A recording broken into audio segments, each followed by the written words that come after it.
The Retirement Cafe podcast, the impact of COVID-19 on 50 to 70-year-olds with Anna Dixon.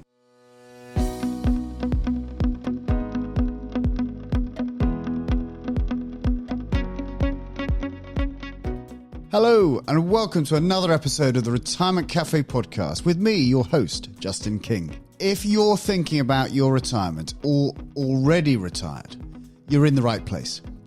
My aim is to help you plan for and live a successful and meaningful retirement.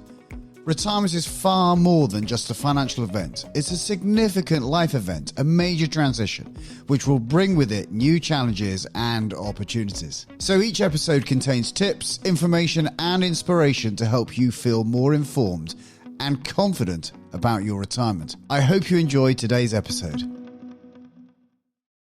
Hello, and welcome to the latest episode of the Retirement Cafe podcast. This week, I'm excited to share with you a conversation I had with Anna Dixon. Anna is the Chief Executive of the Centre for Aging Better, whose mission is to help everyone enjoy a better later life. She was heavily involved in Longevity Week, which we supported with our series called The Age of Resilience. And in this episode is the third of that series. She has a wealth of experience in social policy from time spent in government and academic organisations. She recently put all her knowledge and experience into a book, The Age of Aging Better, a manifesto for our future, which was published in June last year. In our conversation, Anna shares what drew her to working in the field of ageing, the actions we need to take as a society to improve the lives of our ageing population, and the results of a recent survey on the impacts of COVID-19 on those in their 50s and 60s. I so hope you enjoy my conversation with Anna Dixon as much as I did. So welcome to the Retirement Cafe podcast, Anna Dixon. Welcome, Anna. Thanks, it's great to be with you today. Anna, for those who don't know you, can you tell us a little bit about who you are, what you do, how you got where you got to, all that type of thing? Yeah, of course. So currently I'm the Chief Executive of an organisation called the Centre for Aging Better. And we are a charity that works to ensure that everybody can have a good later life. And we do that by using evidence to influence policy and practice. I've been there 5 years. I was pretty much their founding chief executive. There was a board of trustees and they'd successfully raised some money. So it's been a really great opportunity to shape a new organisation working on an issue that I think is just so critical to our times, and perhaps even more so since COVID. Before that, I had a career which was mainly in health and social care, where I was particularly focused on how to improve the care experience for patients and their families.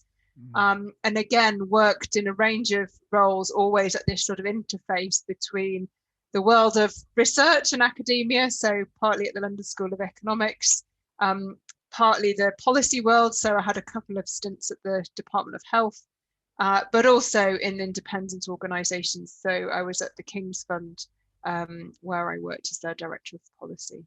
Wow, what a career!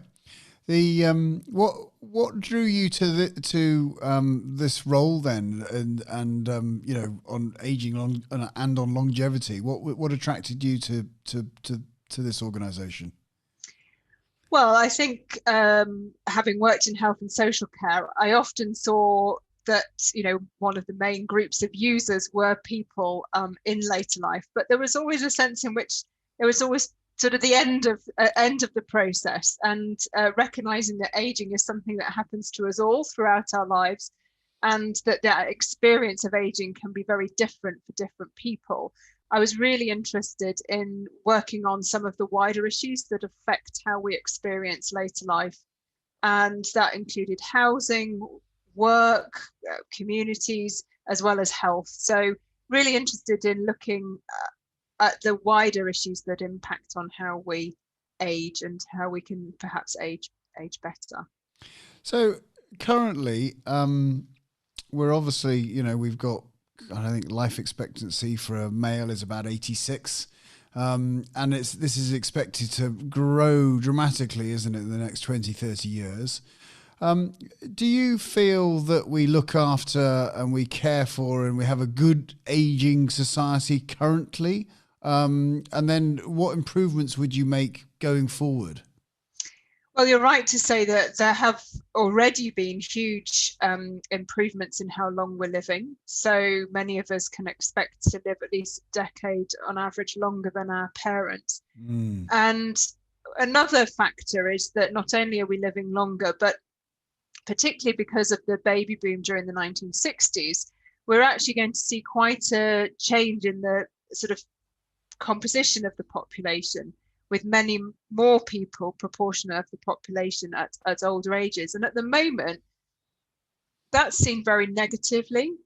There's a sort of sense in which more older people is a problem. It's a burden for society. And it's all about how much is the pension bill going to be, how much are we going to have to fork out on health and social care, and this idea that somehow it's other people who are going to benefit, rather than us actually waking up to the fact that no, we're the ones that are going to be living longer into the future. This is just our future selves, and actually we need to look at this a bit more positively about what we can do to enable people to live full and active lives for as long as possible. Would I say that at the moment we're headed for that sort of positive vision of where we can all have a good later life? No, I don't. And I think actually there are already worrying signs that the poorest women are actually, their life expectancy has gone into decline. And, those inequalities, not only in how long we live, but how healthy we live, are very dramatic. And if anything, I think will grow as the factors which affect how we age impact much more adversely on people at a poorer end of the income spectrum. Yeah. Now, in June, you published a book, The Age of Aging Better, a manifesto for our future. Now, that's a grand title. Yeah. Tell me more about that manifesto for our future. What are the key takeaways from that? Well, the book, for a start, The Age of Aging Better, has a question mark, at the end of that, and that's because, as I was saying, that it is possible, but only if we take action. And so the manifesto bit of it is the taking action. Now, normally a manifesto is largely about what should the politicians, particularly national politicians, do. And there are some things in there that definitely do need action by national government. And one of them is really they need to sort of wake up to aging as an issue, a serious issue, long-term issue that they need to address. Not, as I say, as something that's an issue just about pensions and social care, but it's an issue for the whole of government. And so one of the things I call for is for there to be a cross-government strategy. We've seen that in other countries who have successfully seen this and recognized the need for it. But the actions go much further than that. It affects every part of our lives, and it affects the world of work. So there are actions in there for employers to become more age friendly. There are actions there for house builders. We need to make sure that all the homes that we're building, we build them to higher levels of accessibility and adaptability so that they're future proofed and better meet the needs of an aging population. There are actions in there for us as individuals in terms of what we do with our time, how we think about our own work lives, and saving for our later lives. So it's a manifesto at many levels, and with action needed, as I say, across all sectors of the society and at all levels. And are you hopeful, or are you seeing people embracing these changes which are necessary? So I think we are seeing some, for example, employers who waking up to the fact that they can't just recruit young graduates and think that that's going to be enough, because the reality is that there are many more people every year leaving the workforce through retirement than there are joining at younger ages. But more than that, I think the really sort of insightful and leading employers recognise that having a diverse workforce, and as part of that, an age diverse workforce, is actually good for their bottom line. That those teams perform better, and that you do want that mix of different experiences, different ways of thinking. And the other, of course, is that they need people who understand their customer base. And as I've just said, already a very large proportion of the population are over 50, and half of household sort of consumer spend is in that age group already. So they're a big market. So if you're a business, you want people who understand those customers inside your workforce to design products, to design marketing strategies that are going to be effective to meet those consumer needs. Yeah. And have you got any examples of companies you're kind of going, yeah, they're really getting it, they're really understanding what's going on here?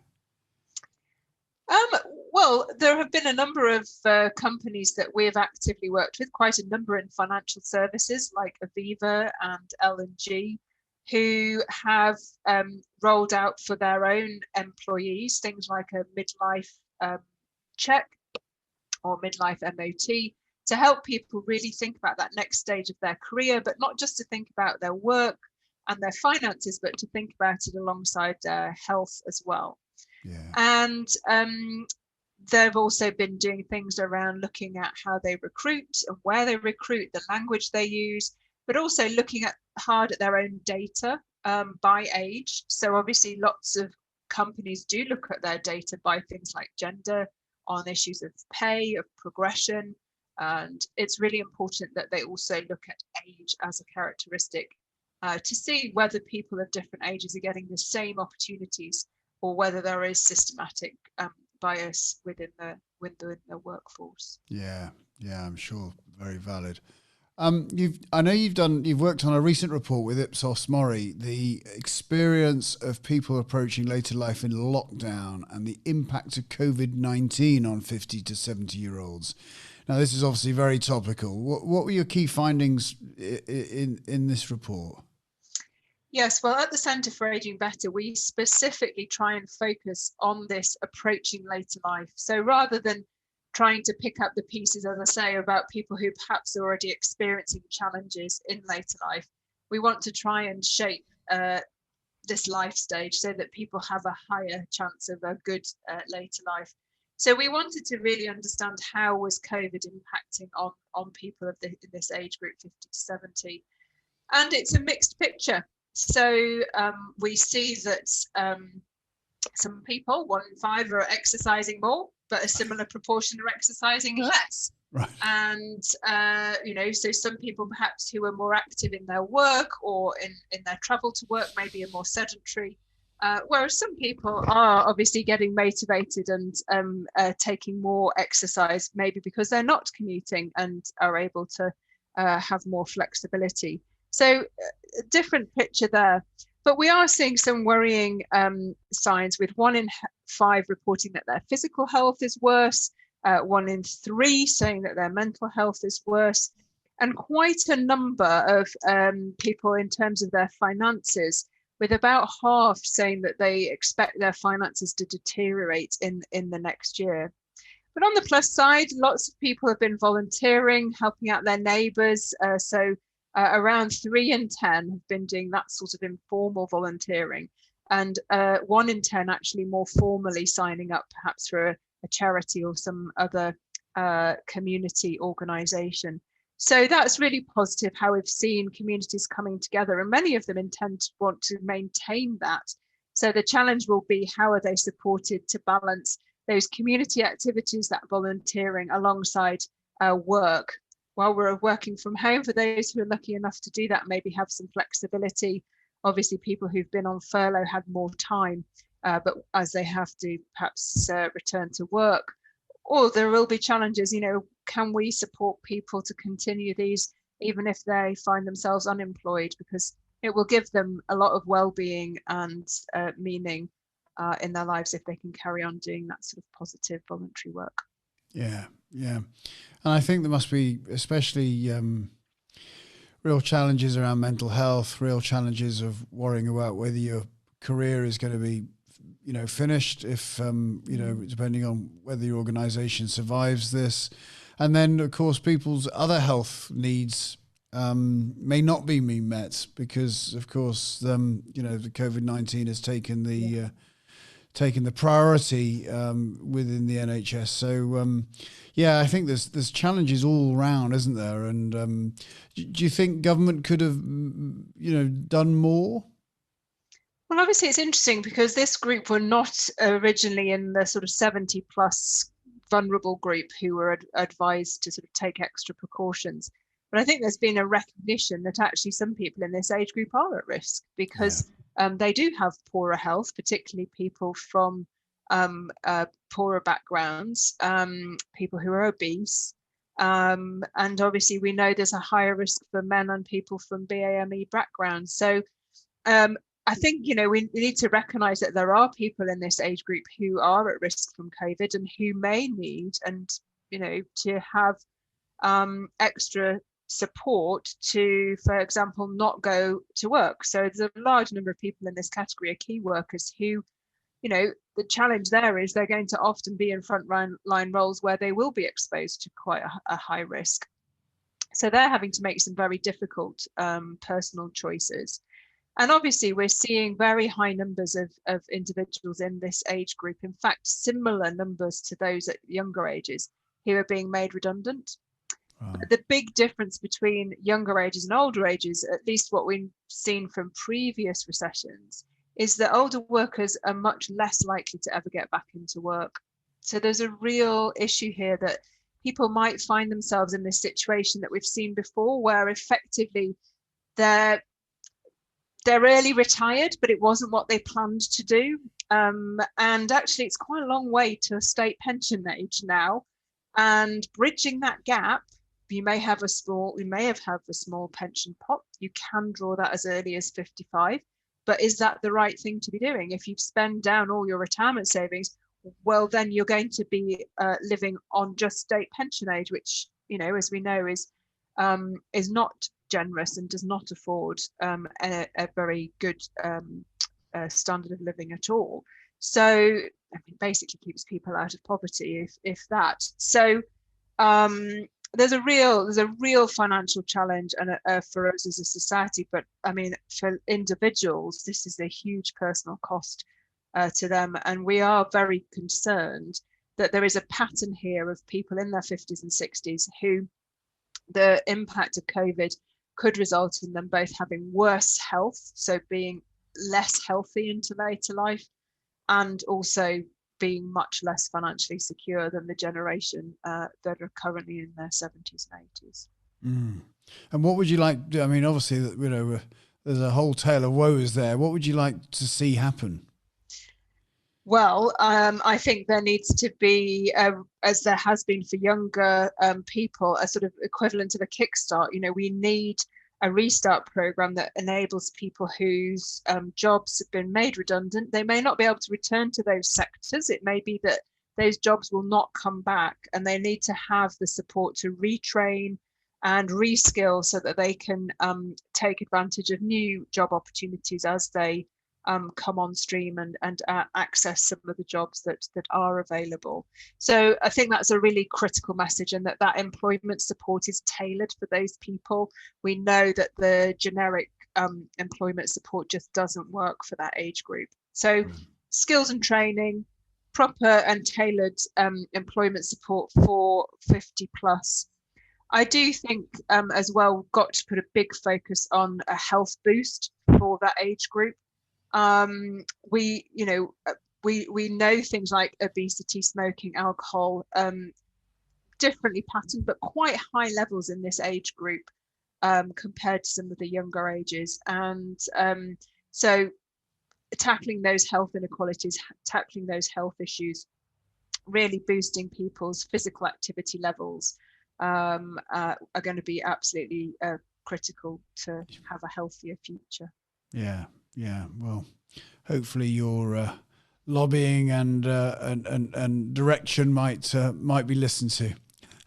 Well, yeah, we hope so. And Aging Better, we recognise that you can't put all the burden on individuals to make those changes themselves. I mean, obviously, some of us hopefully are motivated and to exercise and eat healthily, but for many, it's actually very challenging. And I think all of us find it challenging if you live somewhere with no green space, if you don't have access to affordable, healthy food. So we do need to make changes. We do need government to take actions, and local government to almost create an environment, create the opportunity for us to be healthy, and make that easier. Yeah, wise words. What's the key focus for Aging Better going forward? Well, we have 4 priorities around things that we think need to change in order for people to have a better later life. And we're going to continue to persist. We're in a very fortunate position. We have secure funding. And we believe that if anything, COVID has heightened the need for us to address issues around how we make sure that people are healthy as they age, to make sure that the homes we spend so much time in these days are good for us, support a good quality of life now and as we age, that we are helped to be in good quality work for as long as possible, getting those people back into work and helping other people stay in and sustain good quality work.